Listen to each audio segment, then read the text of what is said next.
زموږ ویډیو در سره لایک کړئ او سحر میډیا چینل در سره سبسکرایب کړئ. مننه.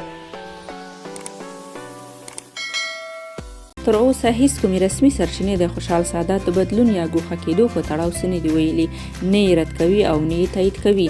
خو یو څه چې د اندېښنې وړ دي هغه دا دي چې پولیسو کې یو جرأت پیدا شوی و. دا جرأت به بیرته له منځه لاړ شي او دا جرأت د کورنیو چارو وزارت په ځانګړي ډول خوشحال سادات پولیسو ته ورکړي وو.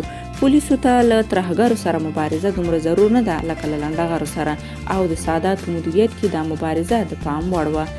لامل دا و چې له جدیت یې کار اخیست او هیڅ لنډغر سره یې راکړه ورکړه نه درلوده. اوس که لوی درستیز ټاکل کیږي او که حتی دفاع وزیر ټاکل کیږي، وسلوالو سره به مبارزه وکړي، خو لنډغر به بیا وزیر پیدا کړي چې تر ترهګرو 10 چنده د ټولنې او خاورې لپاره مضر دي. نو هیڅ اندېښنه مه کوئ، جنرال خوشحال سادات له دندې نه ګوښه کیږي ځکه چې ټول ولس جنرال صاحب سره ولاړ دی.